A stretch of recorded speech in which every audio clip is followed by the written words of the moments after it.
राखे त हो। अब भिजुअल छ नि। ठिक छ सर। अब हेर्नुहोस्, सबभन्दा पहिला दुईवटा चिजहरू तपाईँहरूले ध्यान दिनु होला। एउटा के भने क्वेसनको वेटेज, जस्तै लङ टर्म क्वेसन भनिरहेछ, लङ एन्सर क्वेसन भनिरहेछ। अर्को चाहिँ के भने तपाईँले त्यसको लेखाइ के सोधिया हो। यहाँ दुईवटा चिज ध्यान दिँदाखेरि तपाईँहरूलाई सजिलो हुन्छ। एउटा कुरा के भने तपाईँले हामीलाई थाहा छ सफ्टवेयरको एक्टिभिटिज, सफ्टवेयर प्रोजेक्टको एक्टिभिटिजहरू, प्रोजेक्टको र सफ्टवेयर प्रोजेक्ट र प्रोजेक्टको एक्टिभिटिजहरू बुझ्नुहोस्। पहिला प्रोजेक्टको स्टेप भन्नाले के बुझिन्छ भने जेनरल प्रोजेक्टको है इनिसिएसन बनाएको मतलब once you take the initiate to launch it. त्यसपछि के हुन्छ भने त्यसको प्लानिङ, भने what are the activities you are going to do and when and how and by whom. त्यसपछि के हुन्छ भने यसको एक्जिक्युसन, प्रोजेक्टको एक्जिक्युसन, अब गर्ने भनेर या इम्प्लिमेन्टमा ल्याउने भनेर।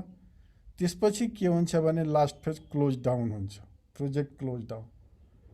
अब यो म ब्रोडर रूपमा बताइरहेको छु किनभने यो 10 नम्बरको क्वेसन हो है। अब एउटा यहाँ कुरा ध्यान दिनुहोस्। अब यहाँ के भनिरहेछ भने प्रोजेक्ट म्यानेजरको भनिरहेछ duty. You don't have to write the role and responsibility related to role and responsibility to the another employment. यसमा के छ भने प्रोजेक्ट म्यानेजरको, प्रोजेक्ट म्यानेजर को हो त त्यो प्रोजेक्टलाई लिड गर्ने व्यक्ति। It is not necessary it should be technical one. अब उसले प्लानिङ अन्तर्गत के पर्फर्म गर्छ त? प्लानिङ अन्तर्गत सबभन्दा पहिला उसले के गर्ने हो भने कुन कुन इन्टिटीहरू या को व्यक्तिहरू या स्टेक होल्डरहरू यो प्रोजेक्टसँग डाइरेक्टली या इन्डाइरेक्टली इन्भल्भ छन् पहिलो, या यो प्रोजेक्टको आउटकम, या आउटकम त नभनौँ, आउटकम भनेको इम्प्याक्ट हो, आउटपुट कोसँग रिलेसन राख्छ। त्यसपछि त्यसले के गर्छ भने त्यो गर्नलाई, अब यो प्रोजेक्ट डेभलप गर्नलाई लिस्ट अफ एक्टिभिटिजहरू उसले डेभलप गर्छ। जस्तै हामी भन्छौँ नि प्लानिङ अन्तर्गत तपाईँको के आउँछ भने प्रोजेक्ट बनाउँदाखेरि गर्दाखेरि कुन कुन पर्सनलले के काम गर्छ भनेर लिस्ट अफ एक्टिभिटिज उसले बनाउँछ। त्यसपछि त्यो एक्टिभिटिजको उसले सेड्युलिङ गर्छ। सेड्युलिङ भन्नाले कुन काम कहिले गर्ने, कुन काम त्यसपछि कहिले गरिसकेपछि अर्को। यो किन सेड्युलिङ गर्छ भने उसलाई थाहा होस्। तर सेड्युलिङ गर्दाखेरि उसले के बुझ्नुपर्छ भने प्रोजेक्टको जुन टोटल टाइम हो नि, जस्तै 2 इयर्स प्रोजेक्ट हो भने त्यो क्रस गर्नु भएन। र यसभित्र उसले सेड्युलिङ गर्दाखेरि जुन हामी पट डायग्रामको कुरा गरिरहेछौँ, नेटवर्क डायग्राम या एक्टिभिटी डायग्रामको कुरा गरिरहेछौँ, त्यसमा उसले के गर्छ भने आफ्नो क्रिटिकल पाथ पत्ता लगाउँछ। कारण के भने त्यो टाइम उसले क्रस गर्यो भने त्यो ओभर टाइम रन हुन्छ। तेस्रो के हुन्छ भने बजेटिङको कुरा आउँछ। प्रत्येक एक्टिभिटिजको लागि कति रिसोर्स चाहियो त इन टर्म्स अफ मनी। त्यस्तो के चौथो के हो भने उसले प्लानिङ गर्दाखेरि नै जुन व्यक्तिहरू उसले आइडेन्टिफाई गरेका छ कुन कामको लागि कुन टाइपको प्रोफेसन व्यक्तिहरू चाहियो, त्यसको चाहिँ के गर्छ भने अलोकेट गर्ने काम गर्छ एज पर सेड्युल।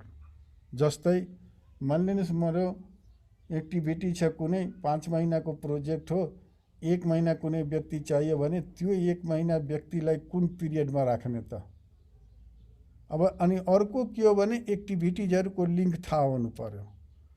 त यो सब चिजहरू कसले गर्छ भने प्रोजेक्ट म्यानेजरले ड्युरिङ प्लानिङ गर्छ अनि बजेटिङ गर्छ।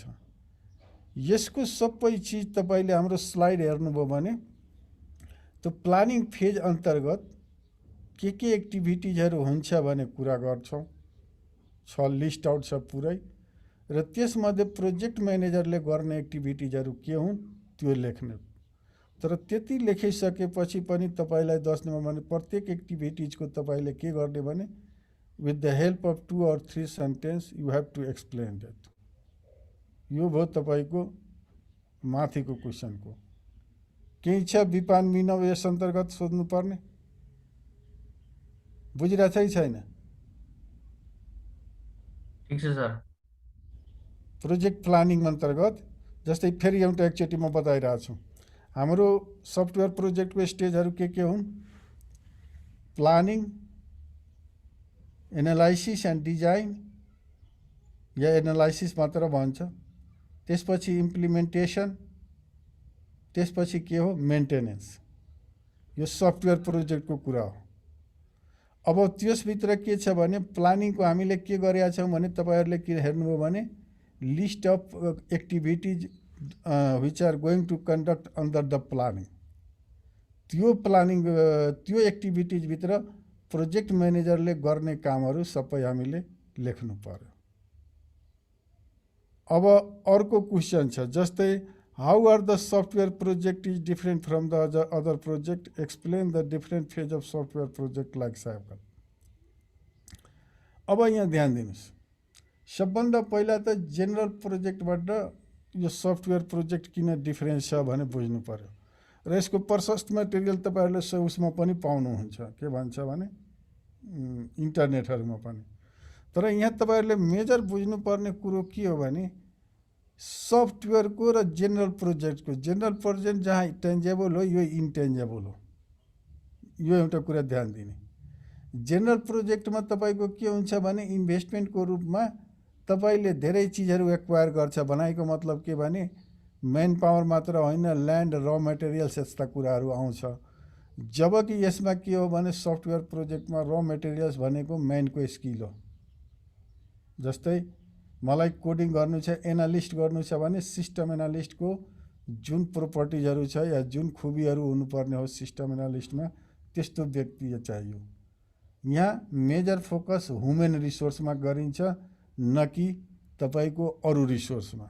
जबकि जेनरल प्रोजेक्टमा के हुन्छ भने तपाईँको मेजर फोकस र मेटेरियल कहाँबाट आयो, पैसा कहाँबाट ल्याउने, यो सब कुराहरू बढी फोकस गरिन्छ।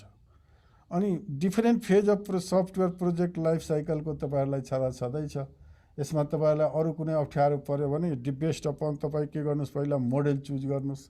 मोडेल भन्नाले तपाईँको वाटरफल लिने हो कि एजाइल लिने हो कि एक्सट्रिमको लिने हो कि ऱ्यापिड एप्लिकेसन डेभलपमेन्टको लिने हो कि तपाईँको यसो के भन्छ प्रोटोटाइपको लिने हो कि कुन लिने हो, त्यसको सबै अब तपाईँ लेख्दाखेरि पहिला नै यसमा के दिनुहोस् भने let's suppose we are looking on the फ्लानो मोडेल भनेर भन्ने, जस्तै software waterfall model.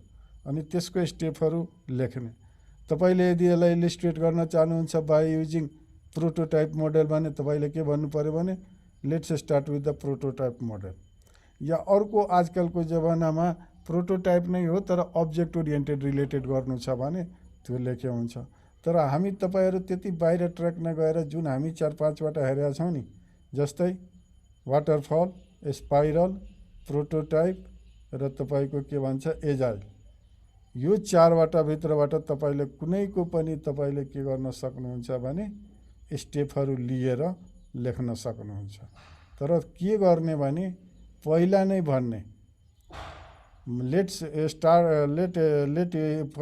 Suppose we are looking on the software development life cycle फ्लानो मोडेल भनेर। किनभने सबैको स्टेपहरू फरक फरक छन्, सबैको आफ्नो प्रोस र कन्स छ, त्यो हामी हेरेका छौँ। तर यहाँ के भनिरहेछ भने प्रोस र कन्स भन्दा पनि के भनिरहेछ भने फेजेजको कुरा गर्न खोजेकोले तपाईँले चाहिँ पहिला नै इन्डिकेट गर्ने म agile, let suppose agile method as this, let look on the agile method और प्रोटोटाइप मेथड और वाटरफल मोडल, अनि त्यसको फेजहरूको बारेमा लेख्ने। अब तेस्रोमा के भनिरहेछ भने explain the different technique for enhancing the quality of software project. सबभन्दा पहिला यदि तपाईँहरूले मेरो फर्स्टै क्लासको सम्झिराख्नु भएको छ भने what is the software call the good qualityful software भने हामी त्यहाँ पढेका छौँ। र त्यहाँ के गरेका छौँ भने 4वटा प्यारामिटरको कुरा गरेका छौँ। एउटा इफिसियन्ट, सिक्योर, इन्टरअपरेबिलिटी, तपाईँको तपाईँको अर्को के भने स्केलेबिलिटी। यो सब चिजहरू हाम्रो गुड क्वालिटी सफ्टवेयरका प्यारामिटर हुन्। अब यो सब इन्हान्स गर्नलाई पहिला के हो क्वालिटी, के हो क्वालिटीका पारामिटर या एट्रिब्युटहरू के हुन् सफ्टवेयरका, त्यो लिस्ट आउट गर्ने र त्यो पर जस्तै मानिलिनुहोस् इफिसियन्सी इन्क्रिज गर्नु छ। के हो इफिसियन्सी भनेको पहिला भन्नुहोस् त मलाई, मिन अफ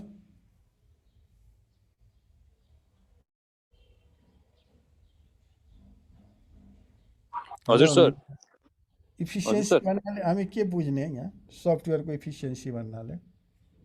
सफ्टवेयरको इफिसियन्सी भनेको सर कुनै पनि सिस्टम बनाइसकेपछि त्यसले हामीलाई दिनुपर्ने जुन रिजल्ट छ त्यो चाहिँ हामीले दिएको जति पनि इनपुट्सहरू छ त्यसलाई चाहिँ एफिसिएन्टली युज गरेर रिसोर्सेसहरू पनि एफिसिएन्टली युज गरेर यदि हामीलाई कुनै प्रडक्टले रिजल्ट आउटकम दिन्छ भने त्यो चाहिँ त्यसको एफिसियन्सीसँग रिलेट गर्न सकिन्छ सर।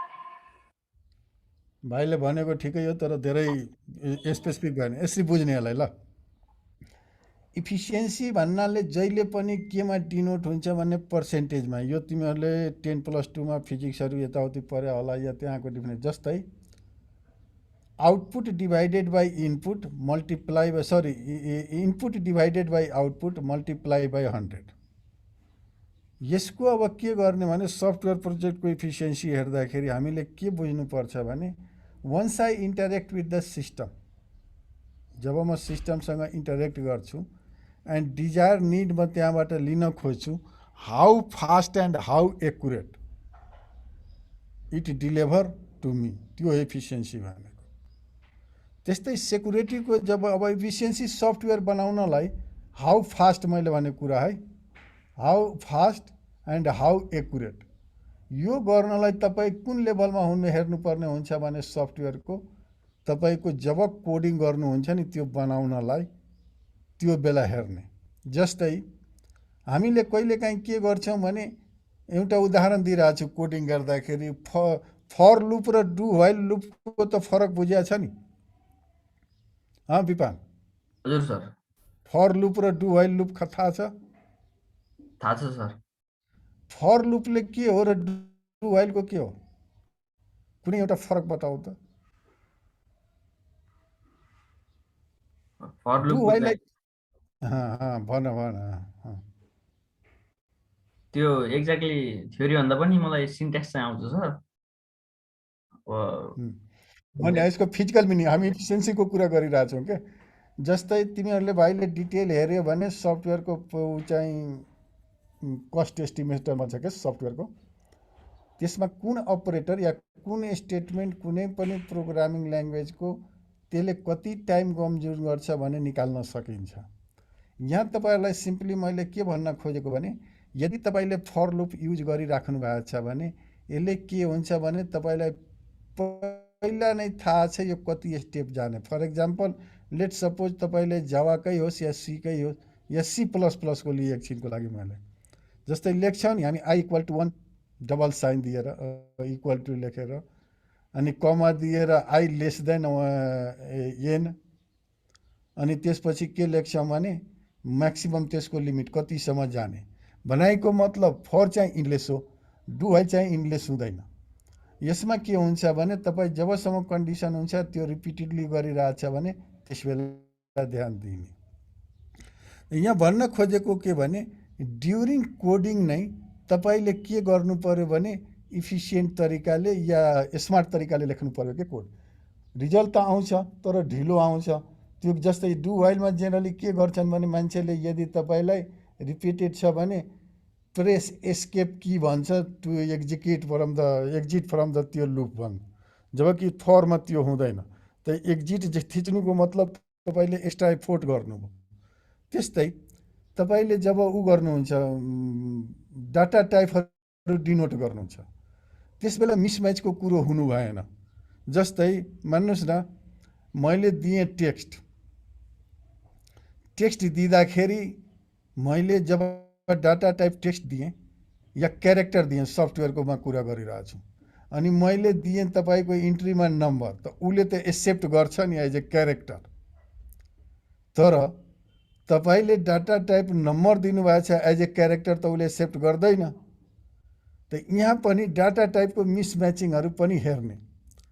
त यो इफिसियन्सी भनेको के बुझ्ने भने ड्युरिङ कोडिङदेखि नै अप्टिमम टाइपको कोड लेख्ने, जसले गर्दा के हुन्छ भने कम कोड लेखेर तपाईले के गर्नुहुन्छ भने प्रोग्रामलाई एक्जिक्युट गर्ने कोसिस गर्ने। यसले फाइदा हामीलाई के हुन्छ भने once the size of the program is low, the compilation time is the less and executing time will be the less and the efficiency will be high in terms of त्यसको एक्जिक्युटिङ एन्ड रिस्पोन्स। त्यो चाहिँ हाम्रो के भयो भने सफ्टवेयरको क्वालिटीसँग हो। अब त्यस्तै सेक्युरिटीको कुरा आयो। अब सेक्युरिटीमा हामीले के गर्नुपर्छ भने जस्तै आजकलको जमानामा तपाईँलाई यदि तपाईँहरूलाई डाटा नेटवर्किङ यस्ता चिजहरू पढाएछ, म एउटा चिज त्यहाँ रिलेट गर्न खोजेको। नेटवर्किङ पढेको सर। ल नेटवर्किङमा डिएनएस भने थाहा छ? हजुर सर। डिएनएस को काम के हो भन त? डिएनएस को त्यो एक्ज्याक्टली काम त थाहा छैन सर। त्यही अब ल म तिमीलाई सिम्पली बताइरहेको छु। यसको सिम्पल लजिक हुन्छ। मैले त्यो उसको चाहिँ अलिकति सेक्युरिटीको हिसाबले बताउन, सेक्युरिटी भनेको नेटवर्क लेभलमा पनि हुन्छ, एप्लिकेसन कोड लेभलमा पनि हुन्छ, कहाँ कसरी हेर्ने भने बताइरहेको छु। सेक्युरिटीमा जब डिएनएस को कुरा गर्छौँ हामी, डिएनएसले के गर्छ भने होस्टलाई आइपीमा कन्भर्ट गर्छ। जस्तै यो किन गर्छ भने, अनि यसको एउटा अर्को के काम हो भने डिएनएस को टु रिकग्नाइज या to allocate that website uniquely ग्लोबलै युनिक आइडेन्टिफायर। जस्तै आइपी असाइन गर्नुभयो नि, यो ग्लोबल युनिक आइडेन्टिफायर हुनु पर्यो। अब किन गर्छ त डिएनएसले यस्तो? सिम्पल कुरा, हामीले यदि आइपी एड्रेस लेख्न थाल्यो भने रिमेम्बर गर्न त असजिलो हुन्छ नि। त्यसैले के गर्छ भने युजरलाई फ्रेन्डली बनाउन टेक्स्टमा लेख्छ, जस्तै अब www.abc.com, तर त्यसलाई के गरिदिन्छन् म्यापिङ भने उसले गर्छ तपाईको हाम्रो आइपी एड्रेसले। त डिएनएस को काम के हो भने कन्भर्ट गरिदिने होस्ट नेमलाई आइपी एड्रेसमा। अब यहाँ कुरो आयो कस्तो, अब यसलाई सेक्युरिटीको जुन कुरा भने मैले, डिएनएसले जब तपाईँ आफ्नो वेबसाइटमा या वेब ब्राउजरमा जब कुनै वेबसाइटको एड्रेस थप्नुहुन्छ या टाइप गर्नुहुन्छ, त्यस बेला उसले के गर्छ भने रिजल्भर भनेको होस्टलाई आइपीमा कन्भर्ट गर्ने प्रोसेसलाई रिजल्भ भन्छ या त्यो उसलाई। अब रिजल्भरले के गर्छ भने उसले लोकल पहिला हाम्रो उसमै अपरेटिङ सिस्टमै बेल्टन हुन्छ एउटा लोकल। यदि तपाईँले पहिला त्यो साइटहरू भिजिटेट गरिसकेको छ भने त्यहीँबाट तपाईँले उसले रिस्पोन्स गर्छ। यदि छैन भने अरू सर्भरहरू हुन्छ, जस्तै जोन नेम सर्भर बन्छ, त्यहाँ गएर नेम सर्भर जहाँ तपाईँले डिफाइन गरे हुन्छ यो साइटको नाउँ यो। अनि जेनरली यो खोज्दाखेरि के गर्छ भने वेबसाइट खोज्दाखेरि टपबाट खोज्छ के, जस्तै अब मान्नुहोस् न www.abc.com.np छ भने पहिला उसले .np जहाँ जान्छ त्यो जोन सर्भर भन्छ। फेरि यो डिटेलमा डिएनएस नपढाउन खोजेको, मैले तपाईँलाई सिम्पली के भन्न खोजेको भने कुनै चिजलाई सेक्योर गर्नलाई सकेसम्म के गर्ने भने अनअथराइज युजरलाई त्यो एक्सेसबाट कसरी उसको एक्सेस कम गर्न सकिन्छ या गर्नै दिँदैन भने हेर्ने, त्यो उसको पर्सपेक्टिभ हो, एक्सेस पर्सपेक्टिभबाट। तर यता चाहिँ तपाईँले के गर्न सक्नुहुन्छ भने सफ्टवेयरको सेक्युरिटीको कुरा गर्ने हो भने तपाईँले के गर्नुहुन्छ भने लकको व्यवस्था गर्नु पर्यो। हाम्रै कम्प्युटरमा कतिचोटि भिजिट गर्यो भने कुकिजहरूको व्यवस्था हुनु पर्यो। त्यो दिँदाखेरि तपाईँले कोडमै जब लगइन युजर नेम या साइन इन गर्छ, तपाईँले यस्तो पासवर्ड क्रिएट गर्ने त्यहाँ डाटा टाइपहरू चुज गर्नु पर्यो जसले सिम्बल क्यारेक्टर तपाईँको के भन्छ भने नम्बर सबै एक्सेप्ट गरोस्। त यो डाटा टाइप पनि त्यसको डिफाइन गर्दाखेरि त्यो हेर्ने। अर्को के गर्ने भने यदि त्यस्ता चिजहरूमा चाहिँ हामी लगइन गरिरहेछौँ भने जुन पासवर्ड हामी दिन्छौँ नि, स्टारको साइन आउँछ नि, त्यस्ता इन्क्रिप्सनको कुरा होस्। त यो सब चिज तपाईँको के हुन्छ भने सेक्युरिटीसँग रिलेटेड, र तपाईँले प्रोग्राम बनाउँदाखेरि यो सब लेख्नुपर्ने हुन्छ, भने यस्तो ध्यान दिनुपर्ने हुन्छ। अर्को यसमा तपाईँलाई म के भन्न खोजेको भने जेनरली सेक्युरिटीको कुरा गर्छौँ नि, यो चाहिँ प्रोग्रामको या फङ्सनल कुरासँग या जसलाई हामी फङ्सनल र नन फङ्सनल भन्छौँ नि रिक्वायरमेन्टमा रिलेट हुँदैन। जस्तै हामी फङ्सन के भन्छौँ भने साइन इन हुनु पर्यो एकछिनको लागि। अब साइन इन त के को लागि हामी स्योर हुन खोजेको भने रजिस्टर्ड युजर हो कि होइन त्यो पत्ता लगाउनलाई। त्यो सफ्टवेयरले दिने आउटपुट त होइन नि। त्यसैले यो जेनरली कता रिफर हुन्छ भने नन फङ्सनलतिर।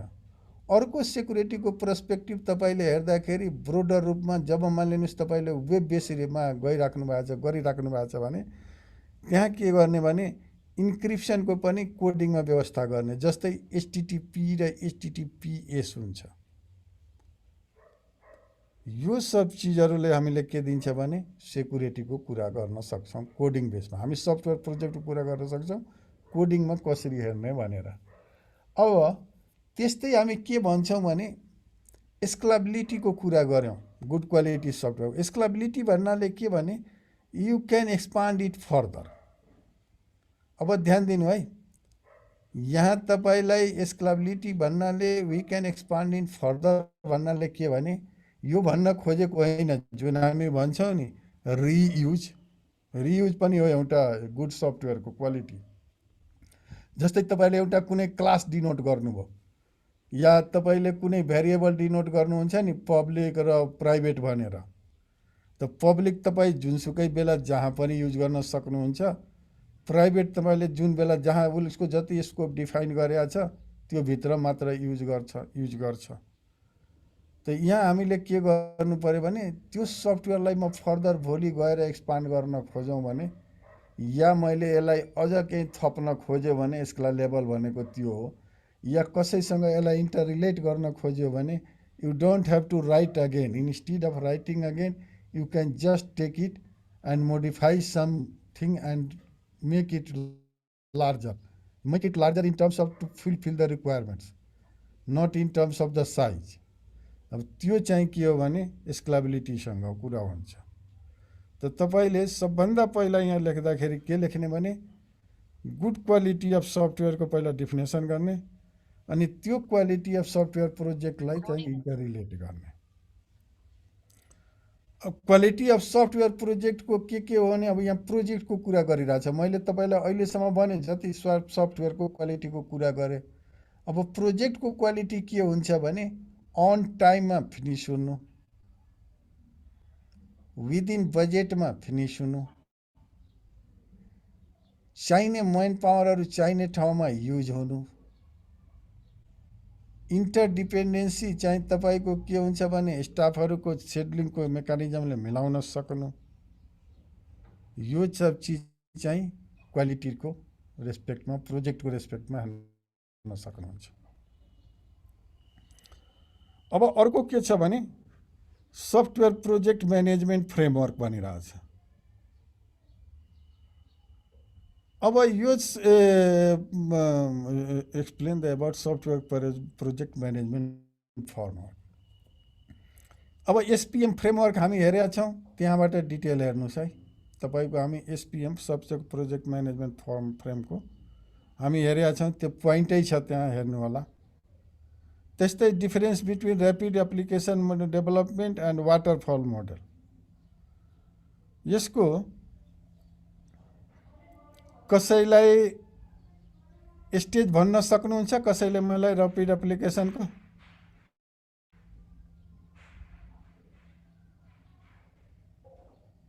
हेलो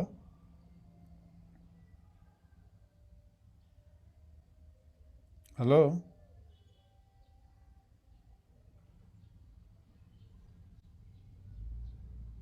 हेलो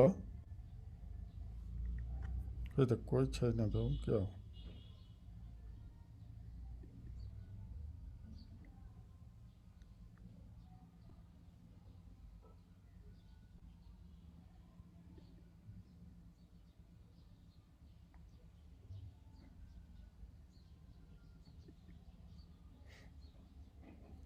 अनिसले मलाई ऱ्यापिड एप्लिकेसनको यसको भन्न सक्छ?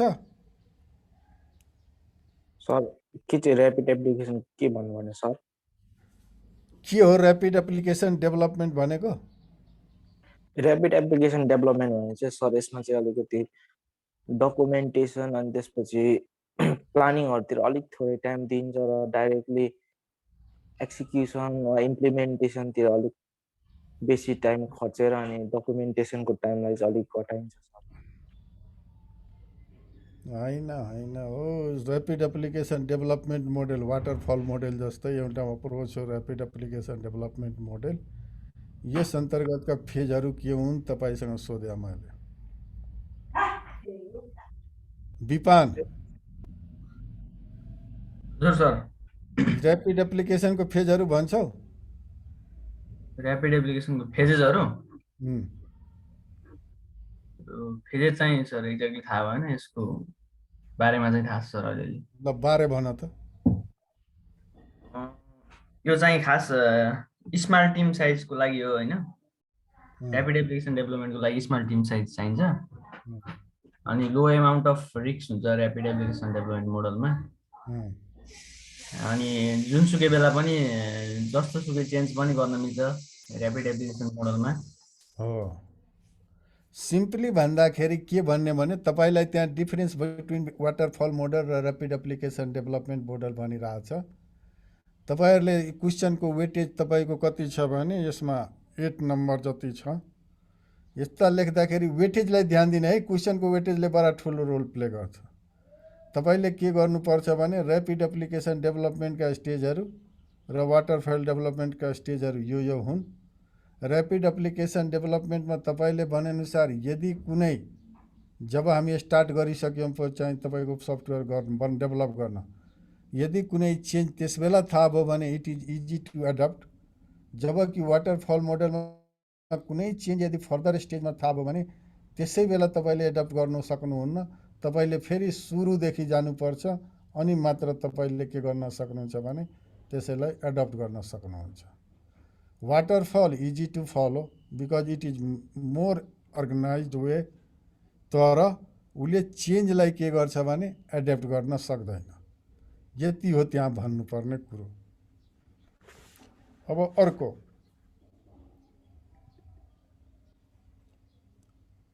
Explain the content list of project plan. Software project गर्दाखेरि जति प्लान गरेछौँ हामीले के what are the activities we are going to conduct. Plan भनेकै के हो भने अब प्रोजेक्टको प्लान गर्दाखेरि यहाँ ध्यान दिने जेनरल पर्सपेक्टिभबाट नलेख्नु है। तिमीहरूले इन्टरनेटमा जति सर्च गर्छौ त्यहाँ ध्यान दिनु, जहिले पनि के लेख्नु भने सफ्टवेयर प्रोजेक्ट प्लान भन्नु। प्रोजेक्ट प्लान मात्र भनिदियो भने जेनरल पर्सपेक्टिभबाट देखाउँछ। यसमा हामीले के देखाइदिने गर्नुपर्छ भने उसमा त सफ्टवेयर प्रोजेक्ट प्लान भन्नु भने सफ्टवेयर रिलेटेड प्रोजेक्टहरू गर्दाखेरि के एक्टिभिटिजहरू गर्नुपर्छ त्यो एक्टिभिटिजहरूलाई लिस्ट आउट गर्ने र त्यसको बारेमा लेख्ने। अर्को यहाँ के छ भने risk planning and risk reader छ। अब यहाँ अलिकति रिस्क भएकोले एक्सप्लेन नै गरिदिनु, त्यो स्लाइडमा छ है हाम्रो, त्यो पनि यहाँ सुन है पहिला। रिस्क प्लानिङ र रिस्क रिडक्सन भनेको के हो भने once you are talking about the planning you have to understand that the things are not is currently done, you want to do it। भनेको मतलब भविष्यमा हामी गर्ने चिज कसरी गर्ने भनेको मतलब तपाईले यदि रिस्कलाई यदि तपाईले रिस्क भनेको के हो भने नेगेटिभ इम्प्याक्ट अनि probability of having negative things in née future during the development of the software. त्यस बेला के गर्ने भने रिस्क प्लानिङलाई गर्दाखेरि हामी के गर्छौँ, पहिला 4टा स्टेपलाई मेजर लिन्छौँ। त्यसलाई रिस्क आइडेन्टिफाई गर्छौँ पहिलो स्टेप। त्यसपछि त्यसलाई के गर्छौँ, एनालाइसिस गर्छौँ। त्यसपछि त्यसलाई के गर्छौँ भने मिटिगेट गर्ने सल्युसन निकाल्छौँ। अब यहाँ के छ भने पहिला रिस्क आइडेन्टिफाई गर्दाखेरि र त्यसलाई के गर्ने भने आइडेन्टिफाई गरिसकेपछि एनालाइसिस गर्ने। एनालाइसिस गर्नलाई भन्नाले के भने how much it is going to impact in our software development project. How much भनेको मतलब कति पर्सेन्टले। यदि त्यो 10% भन्दा लो छ भने त्यसलाई इग्नोर गर्न मिल्छ, तर हामीले इग्नोर गर्ने होइन। रियल जब उता हामी सफ्टवेयरको इफिसियन्सीको कुरा गरिरहेछौँ, यता त्यस्ता चिजलाई सकेसम्म सबै एभोइड भयो ऊ चाहिँ सर्ट आउट गर्ने। त रिस्क प्लानिङ गर्दाखेरि के गर्नु भन्ने भने रिस्क आइडेन्टिफिकेसन यसको भित्र पर्ने, त्यसको चाहिँ एनालाइसिस, त्यसको चाहिँ वेटेज क्यालकुलेसन भनौँ, त्यसपछि के गर्ने भने मिटिगेसन, त्यसपछि रिस्क के भने रिस्क करेक्सन या मिटिगेसन भने पुगिहाल्यो। Risk planning and risk reduction, त्यो रिस्क प्लानिङका स्टेपहरू भयो। अब रिस्क रिडक्सनभित्र के गर्ने त्यो कुरा आयो।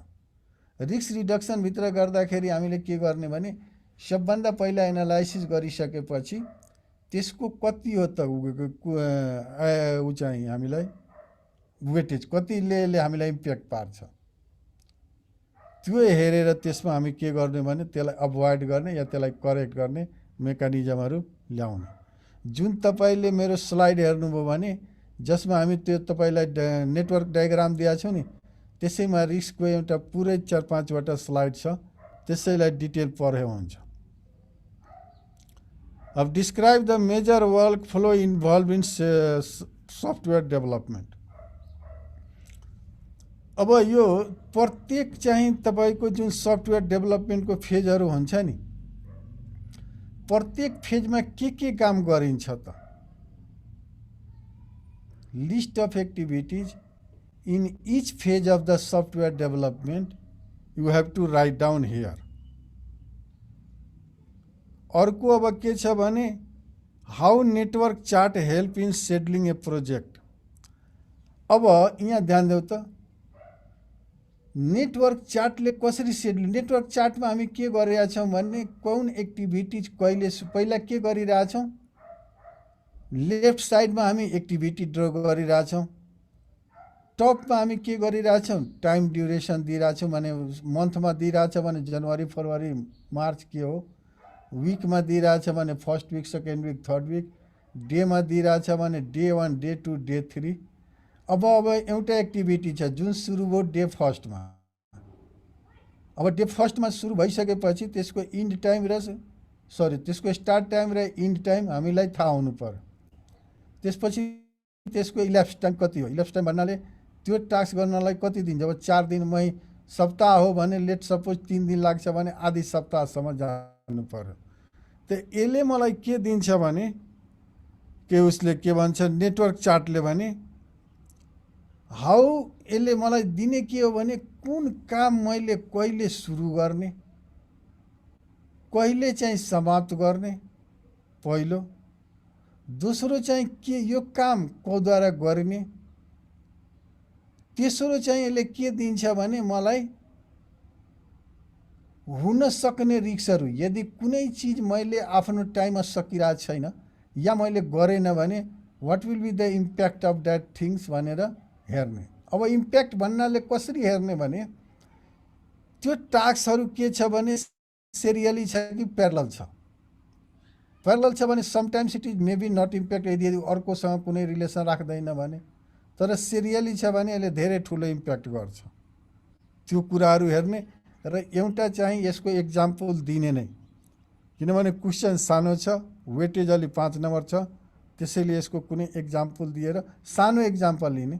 जस्तै साइन इन, तपाईँले के गर्नु भने भन्नु खालि I want to sign in income system, त साइन इन उसको फङ्सन भयो। अब त्यो गर्दाखेरि साइन इन गर्नलाई मलाई युजर नेम पासवर्ड या त्यो तपाईँको अर्को हुन्छ नि, यदि पासवर्ड फर्गेट गर्ने भने मेकानिजमहरू के कतिसम्म जाने त्यो हेरेर 4-5वटा एक्टिभिटीको यहाँ ड्र गर्ने त्यो क्रिया चाहिँ। अब explain the critical path with example. अब यहाँ हेर्नुहोस् है, तपाईँले हाम्रो डायग्राम हेर्नुभयो भने क्रिटिकल पाथ भनेको के भन्ने भने longest path to complete the task या कम्प्लिट द प्रोजेक्ट। र यसमा के हुन्छ भने तपाईँले स्टार्ट टाइम र इन्ड टाइमको डिफरेन्स लिनुभयो भने यो 0 हुन्छ। कुनै एक्टिभिटी जुन सुरु हुन्छ नि कहिले स्टार्ट भयो कहिले समाप्त भयो त्यो घटाउँदाखेरि जुन जुन पाथमा 0 आउँछ त्यो के हो भने तपाईको क्रिटिकल पाथ हो। यदि तपाईको यहाँ कुनै भ्यालु आइरहेछ भने त्यो क्रिटिकल पाथ होइन। त क्रिटिकल पाथको के हो भने it is the optimum time for us to complete a given project within that time. If you cross it, that will show us over के भन्छ ओभर टाइम। त्यो चाहिँ क्रिटिकल पाथको हो।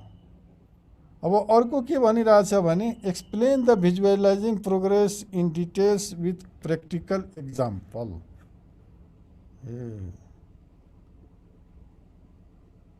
यो चाहिँ एउटा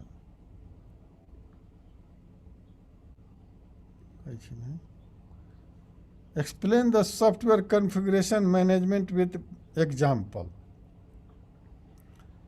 अब पहिलो चाहिँ ध्यान दिनुस् है। सबभन्दा पहिला भिजुअलाइजिङ प्रोग्रेस भनेको के हो भने तपाईले सफ्टवेयर बनाउनु भो युजमा लग्ने। जस्तै हामी भन्छौँ नि इम्प्लिमेन्टेसन एन्ड मेन्टेनेन्स। त्यसमा इम्प्लिमेन्ट गर्दै अनि त्यसबेला नपुगेका पहिला थाहा नभएका या भएका सिन्टेक्स एररहरू सच्याउँदै जाने र अहिलेसम्म कतिवटा गरिसक्यौँ कतिसम्म पुगिसक्यौँ भने त्यो प्रोग्रेस चाहिँ हामीले हेर्ने। यसको एक्जाम्पल तपाईले केले दिन सक्नुहुन्छ भने हाम्रो डायग्रामको मद्दतले पनि बनाएको मतलब एउटा फ्लो चार्टको बनाउने या तपाईँ त्यो सफ्टवेयरलाई डेमो गर्न लगाएर पनि दिन सक्नुहुन्छ। अर्को सफ्टवेयरको कन्फिगरेसन म्यानेजमेन्ट भन्नाले के बुझिन्छ त्यो सफ्टवेयर कहाँ रन गर्ने, रन गर्दाखेरि what type of the things you have to set up भनेको मतलब कुन ओएसमा हो त्यहाँ कसरी सेट गरिन्छ। जस्तै विन्डोजमै हो भने यदि तपाईले बिल्ट वन कुनै सर्भिस लिइराख्नु भएको छ भने जस्तै सर्भिस ट्याब हुन्छ नि, जस्तै डाटाबेसमा छ तपाईँ ओराकल युज गर्नुभएको छ, ओराकलको सर्भिसलाई स्टार्ट गर्नु पर्यो। त्यस्तै तपाईको मानिलिनुस् एप्लिकेसन उ छ लाइब्रेरी फाइल कुनै युज गरिराख्नु भएको छ जुन पहिलादेखि ओएसमा या सर्भिसहरूमा बिल्ट इन छ, त्यसलाई तपाईले स्टार्ट गर्नु पर्यो। धेरै जसो हामी इन्स्टल गर्दाखेरि बाइ डिफल्ट स्टार्ट हुन्छ, तर तपाईले के गर्नु पर्यो भने त्यसलाई स्टार्ट नगरिकन हुँदैन। त्यस्तै कन्फिगरेसन म्यानेजमेन्टभित्र भनेको मतलब त्यो सफ्टवेयरलाई अपरेसनल बनाउनलाई के सर्भिसहरू हामीले स्टार्ट गर्नुपर्छ यदि तपाईले अरू रिलेटेड फाइलहरू या सर्भिसको कुरा हो भने। दोस्रो के भने यसलाई हामीले राम्रो तरिकाले हेर्नलाई कुन पारामिटरहरू मैले विदिन सफ्टवेयरहरूमा क्लारिफाई गरेर त्यसलाई इम्प्लिमेन्ट गर्नुपर्ने हुन्छ। त यो सब चिज चाहिँ तपाईको उसमा भयो कन्फिगरेसन म्यानेजमेन्टमा।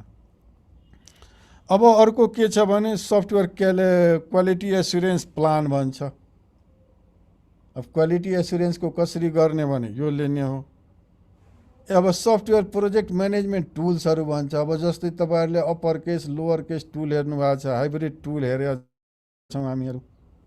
त्यहाँ तपाईको जुन माइक्रोसफ्ट भिजियो छ नि फ्लो चार्टहरू बनाउने, या तपाईको माइक्रोसफ्ट वर्ड नै एक्सेल नै यो सफ्टवेयरको म्यानेजमेन्ट टुलहरू हुन्।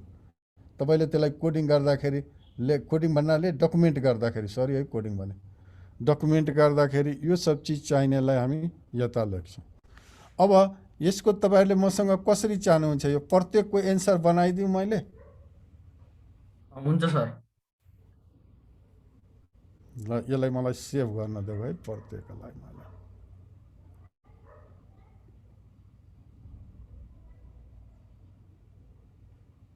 सेभ आज छैन क्या हो यो त सेभ मात्र हो। सेयर द डकुमेन्ट होइन मेरो डाउनलोड गर्नु भएको छ होला नि सर, तपाईको डाउनलोडमा गएर बसेछ होला हाम्रो उसमा डाउनलोड फोल्डरमा। हजुर सर। ल पख त म सबैलाई डाउनलोड गर्छु।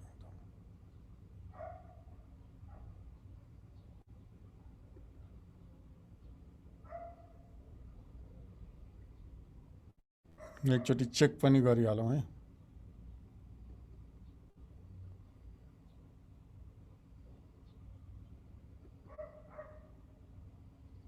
Software project management paper software छ डाउनलोड। अब यसमा तपाईँहरूलाई अरू कुरा के भन्न सक्छु भने यो what are the qualities of, जस्तै एकै नम्बरको लिउँ न, what are the qualities of the project manager भन्छ, सफ्टवेयर प्रोजेक्ट म्यानेजर। यहाँ तपाईँले उसको चाहिँ एक्टिभिटिज मात्र ड्युरिङ प्लानिङ फेज के हुनसक्छ भने क्वेसन आयो, तर प्रोजेक्ट म्यानेजर भन्नाले उसको क्वालिटिजहरू के हुन्छ त्यो पनि कुरा छ यहाँ। अनि त्यस्तो क्वेसन पनि आउन सक्छ, अनि तपाईँले त्यो सब चिज लेख्न सक्नुपर्छ। त्यस्तै तपाईँले अब सफ्टवेयर प्रोजेक्टको अदर प्रोजेक्टसँग हामीले जेनरली त्यो यहाँ तपाईँको के हुन्छ भने खुब अलि डिटेल डिफरेन्स देखाउनु होला। जस्तै जेनरल प्रोजेक्टमा र मेटेरियलको कुरा आउने बित्तिकै तपाईँ के हुनुहुन्छ भने some how you are going to rely on another entity in order to get raw materials on time। अब जस्तै सिम्पल घरै लिउँ न, घर बनाउँदाखेरि हामीले के गर्छौँ भने गिटी चाहियो, छर चाहियो, बालुवा चाहियो, तर त्यही घरको नक्सा बनाउने इन्जिनियरलाई उसको आफ्नो काम गर्नलाई माने त्यो नक्सा बनाउनलाई कुनै र मेटेरियल चाहियो, उसको आफ्नो स्किल चाहियो। अब त्यो र मेटेरियलहरू लिँदाखेरि अब तपाईँको वेयर हाउसका कुराहरू आउँछन्, यसमा त्यस्ता चिजहरू केही आउँदैन हाम्रो सफ्टवेयर प्रोजेक्टमा। यो जे हो व्यक्तिको स्किलको कुरो हो, जो व्यक्ति त्यसमा इन्भल्भ छन्। यहाँ कुन बेला चाहियो भने जब त्यो सफ्टवेयर बनिसक्छ या तपाईँ टेस्टको लागि जुन इन्फ्रास्ट्रक्चर युज गर्नुहुन्छ, जस्तै कम्प्युटर कहीँ त होस्ट गर्नु पर्यो नि, नेटवर्कहरू त लिनु पर्यो नि। जस्तै अब तपाईँले त्यसलाई वेब बेस बनाउन खोज्या हो, यदि विदिन अर्गनाइजेसन इन्टरनेट मोडमा गर्न खोज्नुभयो हो भने अर्गनाइजेसनभित्र त लोकल एरिया नेटवर्क त एटलिस्ट हुनु पर्यो। या तपाईँले अर्को के गर्न सक्नुहुन्छ भने आफै जस्तै तपाईँहरूले केही होस्ट गरेर त्यसलाई युज त गर्न सक्नु पर्यो।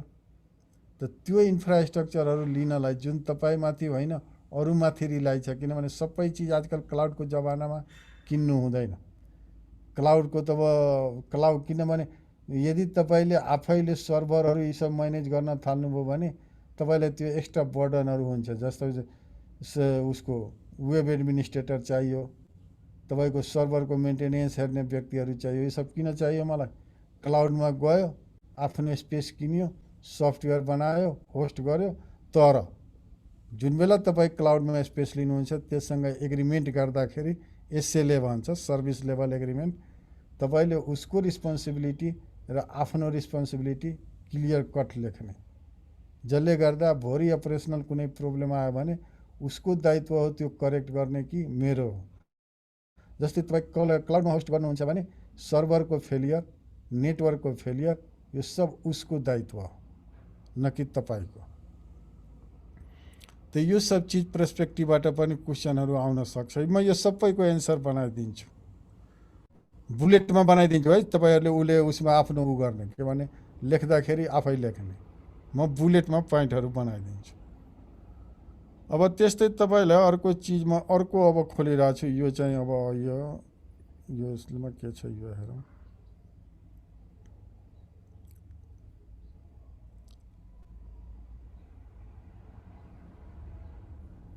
यहाँ छ जस्तै outline the contents of software project management plan and explain in detail. अब त्यही त्यो प्रोजेक्टका एक्टिभिटिजहरूको explain the detail about critical path scheduling and method and with example. अब क्रिटिकल पाथको सेडलिङको एक्जाम्पल गर्दाखेरि जहिले पनि के ध्यान दिनु भने क्रिटिकल पाथ कुन हुन्छ। यदि एक्जाम्पलको कुरा आयो भने स्टार्ट टाइम र इन्ड टाइम के हुन्छ भने दुइटैको डिफरेन्स गर्दाखेरि 0 आउनुपर्छ, नत्र त्यो क्रिटिकल पाथ हुनै सक्दैन। त्यसको पनि म डायग्रामै बनाएर दिन्छु। अब त्यसैले यहाँ रिपिट गरिरहेछ फेरि। Explain the software project management framework, difference between project life cycle and product life cycle. अब यो प्रोडक्ट भन्ने कुरो कहाँबाट आयो? ल ठिक छ, प्रोडक्टको एउटा हेर्नुपर्छ। Comparison between waterfall model and spiral model. Explain the objective of activity planning, यो हामी सब स्लाइडमा छ हाम्रो यो। Explain the Gantt charts in scheduling with example. What are the roles of software engineer in a project. अब यो software इन्जिनियरले के गर्छ, सफ्टवेयर डेभलप गर्छ, अब त्यसको रोलहरू छ यहाँ त्यहाँ। Explain the function of software, यो फेरि त्यही चिज आयो। Explain the 3 modes of the basic सिसिओ मोडेल, यो हामी हेरेका छौँ त्यही छ। भनेको मतलब एउटै क्वेसन यहाँ रिपिट भइरहेछ, जस्तै चार्ज कन्ट्रोल, सफ्टवेयर क्वालिटी, यो रिपिट भइरहेछ, यसमा कुनै त्यस्तो मैले नयाँ चिज हेरेन। त्यस्तै अब यसलाई म एकचोटि हेरौँ। अब what is the software project management, how software, यो पहिला पनि हो तपाईँको कति सालको क्वेसनमा यो 74-72कोमा थियो, 74कोमा पनि सेमै क्वेसन छ।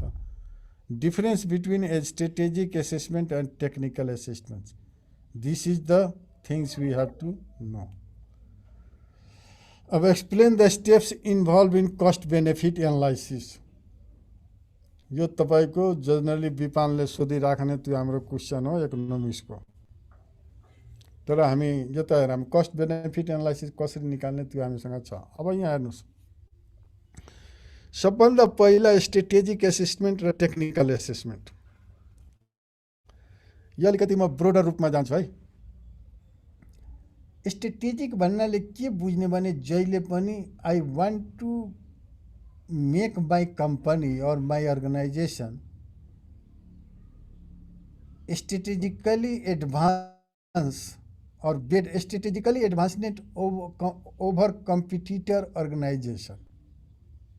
ध्यान देऊ है, यहाँ वर्ड मैले कम्पिटिटर युज गरिरहेको छु। त्यो भनेको के हो भने म जस्तै सेवा सुविधा दिने अरू अर्गनाइजेसन। अब यसमा के हुन्छ भने यदि मैले स्ट्रेटेजिकली आफ्नो कम्पिटिटरमाथि इन्हान्स गरेन भने, भनेको मतलब म एडभान्स भएन भने, ऊ त जहाँ पनि उसको मार्केटिङ राम्रो हुन्छ न कि मेरो। र यो एसेसमेन्ट गर्दाखेरि तपाईँहरूले एउटा ध्यान दिनु होला, मैले त्यहाँ एउटा स्लाइड दिएको छु तपाईँलाई। अर्गनाइजेसनको 3टा लेभलको कुरा गरेको छु, अपरेसनल लेभल, मिडल लेभल र टप लेभल भनेर। यो सब कहाँ लिन्छ भने एसेसमेन्ट कहाँ गरिन्छ भने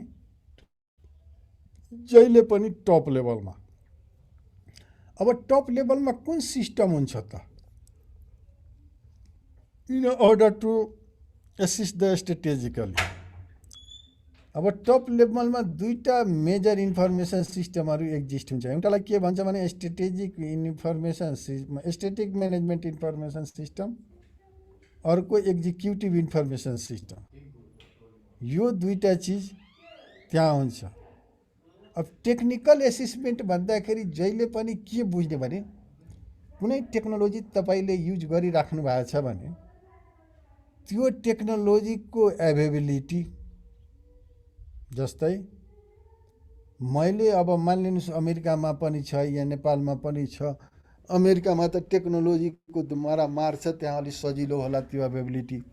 हामी कहाँ हाम्रो प्रोडक्सन टेक्नोलोजीको छैन, बाहिरबाट ल्याउँदाखेरि मलाई अप्ठ्यारो पर्ला, त्यो अभाइलेबल नहुन सक्छ। यसरी हेर्नु होला।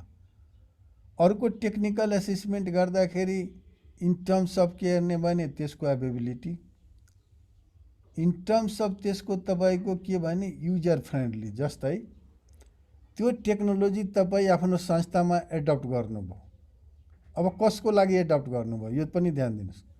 तपाईँले इन्टर्नल स्टाफको लागि कि तपाईँले एक्सटर्नल जसलाई कस्टमर क्लाइन्टलाई जसलाई तपाईँ सेवा या वस्तु दिइरहेछ, यदि त्यो टेक्नोलोजीले तपाईँले कस्टमरलाई सर्भ गर्ने हो भने कस्टमर त्यो टेक्नोलोजीको बारेमा फेमिलियर छ कि छैन। यदि तपाईँले स्ट्रेटेजिकली सोधिराख्नु भएको छ भने म कस्टमर फेमिलियर नभए पनि त्यसलाई म उ गरेर अवेरनेस क्रिएट गरेर या तालिम दिएर म त्यसलाई यो गर्न सक्छु, स्ट्रेटेजिकली मैले एडभान्टेज हुन छ भने त्यस्ता चिज पनि ध्यान दिने, तालिम नै दिने। या आफ्नै स्टाफले त्यो टेक्नोलोजीको बारेमा बुझेको छैन भने त्यस पहिला ट्रेन गर्ने हो कि त यो सब चिजलाई कन्सिडर गरेर गरिने असेसमेन्टलाई हामी के भन्छौँ भने टेक्निकल एसेसमेन्ट भन्छौँ। नयाँ टेक्नोलोजी एड्याप्ट गर्दाखेरि त्यसको एबिलिटी, त्यसको हाम्रो कन्टेक्स्टमा अपरेसनल इफिसियन्सी, हाम्रो कन्टेक्स्ट भन्नाले नेपालको कन्टेक्स्टमा, यदि तपाईँ नेपालमा त्यो नेपालको कन्टेक्स्टमा भन्नाले फेरि के भने अपरेसनल इफिसियन्सी हेर्दाखेरि तपाईँले अब जेनरली सफ्टवेयरको कुरा गर्दाखेरि तपाईँले के गर्नुपर्छ भने कुन मोडमा काम गरिरहेछ, जस्तै वेब बेसको अहिले जेनरली रिफर छ त्यो हेरिदिने रिफर गर्ने, त्यसमा तपाईँले सबै ठाउँमा नेटवर्किङ गर्नु पर्दैन यदि वेब बेस गरिरह्यो भने। त यो हो टेक्निकल असेसमेन्ट। अब अर्को कुरो के आयो भने explain the steps involve in cost benefit analysis. Simple कुरा ध्यान दिनुहोस् है भाइ, यहाँ जब हामीले कस्टको बेनिफिटको एनालाइसिसको कुरा गर्छौँ, first thing what you have to consider that what are the components of cost. यहाँ एउटा कुरा ध्यान देऊ है, cost and price are not the same thing. Cost and price are not the same thing. जस्तै तपाईँले जानुभयो बजारमा मोबाइल किन्नुभयो 35,000 को, त्यो मेरो कस्ट हो भने होइन, त्यो प्राइस हो। यहाँ मैले कस्ट भने मैले अब कस्टको कुरा गर्छु भने मोबाइल किनिसकेपछि मोबाइलसँग मैले काम, जस्तै तपाईँलाई जुमको डाउनलोड गर्नु छ भने मोबाइलबाट चलाउनु छ भने यदि यो फ्री छ ओके, त्यसको लाइसेन्स या यताउति मलाई किन्नु छ भने त्यो के हो भने कस्ट हो, कस्टमा जोडिन्छ। त मैले जति इन्भेस्टमेन्ट गर्छु, इन्भेस्टमेन्ट फेरि कस्ट होइन, यो म इन्भेस्टमेन्ट गलत, इन्भेस्टमेन्ट भनेको लगानी हो है। कस्ट भन्नाले के बुझ्ने भने the price of the device plus हाम्रो सफ्टवेयरको प्रोजेक्टमा है, the price of the software which is running in the device, which we are going to run in the device, the price of the man power which is make it operational or which is use it, and the price of the external resources which involved during make the software operational। त्यो सबैलाई combined रूपमा हामी cost भन्छौँ। जस्तै मैले mobile किने, मोबाइलमा चाहिने सफ्टवेयरहरू, त्यस्तै त्यो मोबाइल चलाउने व्यक्तिको ऊ चाहिँ, त्यस्तै तपाईँको त्यो मोबाइललाई मैले नेटवर्क या वाइफाई यो सब जोडिरहेको छु, इन्टरनेट यो सबको लाग्ने खर्च, त्यो सबै जोडेर हामी के गर्छौँ भने कस्ट निकाल्छौँ। र त्यसपछि मात्र के हुन्छ भने अनि त्यसमा चाहिने अब इलेक्ट्रिसिटी, जस्तै हामी त यो चार्ज गर्छौँ नि इलेक्ट्रिसिटी, अनि यो सबै कस्ट घटाएर जुन मैले अब अनि त्यसपछि मेरो कम्पनीको ट्याक्सहरू, धारा, बिजुली, पानी यो सबै, अनि त्यसपछि म के गर्छु भने लागेको खर्च यो सबै अनि मसँग आएको अर्निङ भएकोबाट जब घटाउँछु अनि मात्र के हुन्छ भने बेनिफिट आउँछ। त्यो के हो भने कस्ट र बेनिफिटको एनालाइसिस गर्दाखेरि you have to consider what are the things involve in the cost, या सिम्पलरी के भन्ने भने कस्ट एस्टिमेट गर्दाखेरि के चिजहरू हामीले हेर्नुपर्छ भन्न खोज्या। अब एक्सप्लेन द रिस्क टाइप, यो पहिला पनि हेऱ्यौँ अहिले पनि छ। अब एक्टिभिटिज अर्को क्वेसन, खालि क्वेसनै रिपिट भइरहेछ क्या हो। Explain the use of decision tree in risk evaluation, यो पनि हेरिसक्यो। रिस्क प्लानिङ एन्ड कन्ट्रोलिङ, यो पनि हेरिसक्यो। Process of the collection of data, is anybody can explain me what are the process involved during the collection of the data?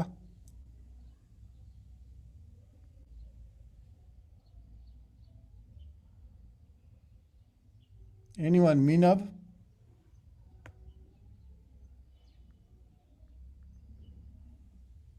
Hello, Meenab.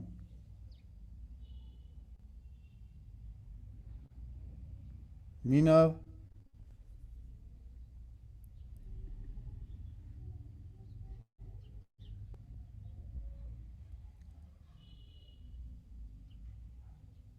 तीर्थ केही छ question? छैन sir. अनि त्यो डाटा कलेक्ट गर्ने process के हो थाहा छ कि?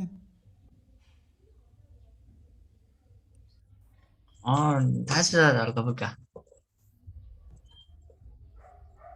त्यो पनि थाहा छैन। ल डाटा हामी कसरी कलेक्ट गर्छौँ?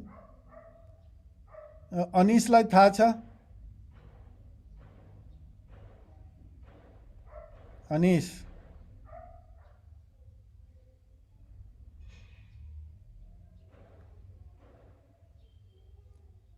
अनिस यस सर।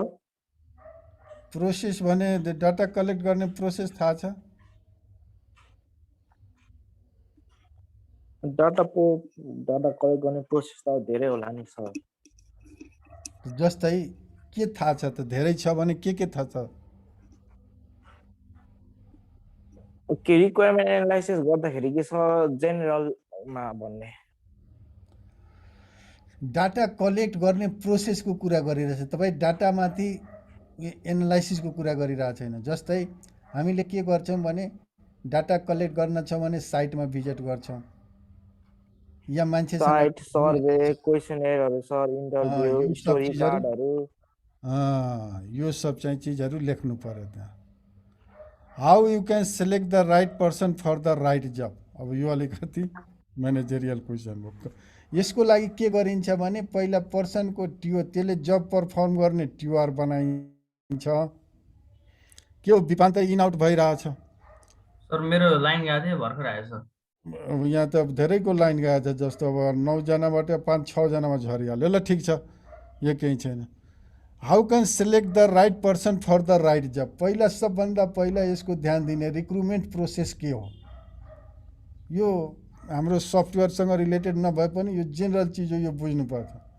जस्तै तपाईँले कुनै मान्छेलाई हायर गर्दाखेरि हेर्नु होला जब डिस्क्रिप्सनहरू लेखेको हुन्छ, त्यसले प्ले गर्ने रोलहरू लेखेको हुन्छ भने त्यसको रिस्पोन्सिबिलिटीहरू।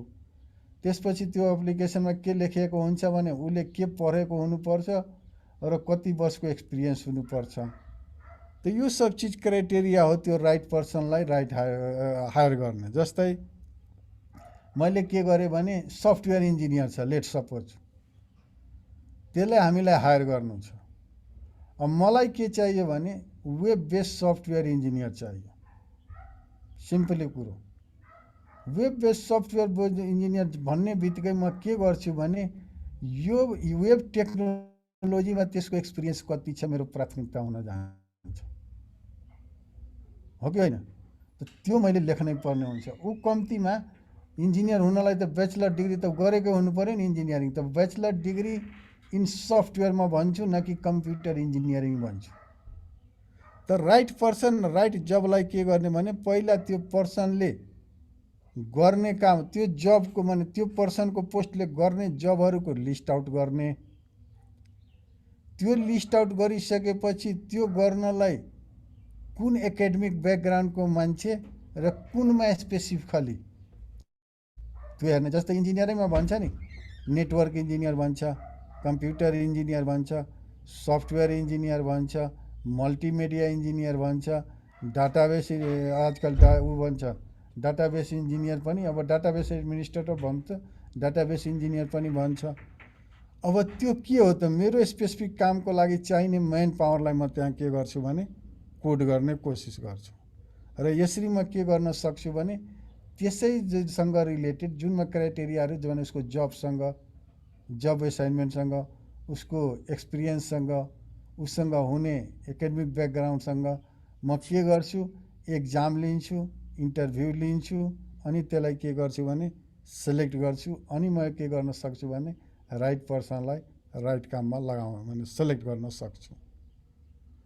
अब त्यस्तै के छ भने सफ्टवेयर क्वालिटी, अब यो हामी हेरिसक्यो, एससिएम हेरिसक्यो, एक्सप्लेन द भिजुअलाइजेसन यो पनि हेरिसक्यो, यो भयो। अब यो तिनटैको मोटामोटीको म के गरिदिन्छु भने तपाईँको क्वेसन कतिवटा छन्? 13वटा छ प्रत्येकमा।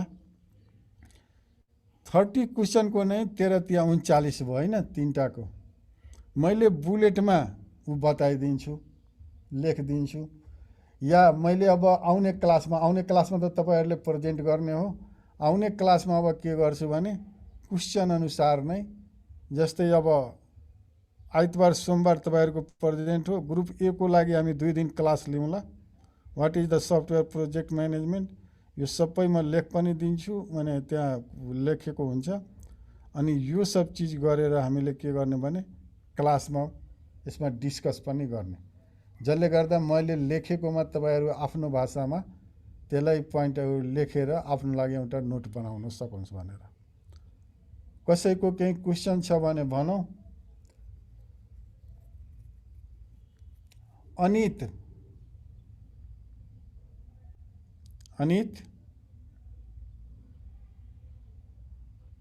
अनित राज भण्डारी,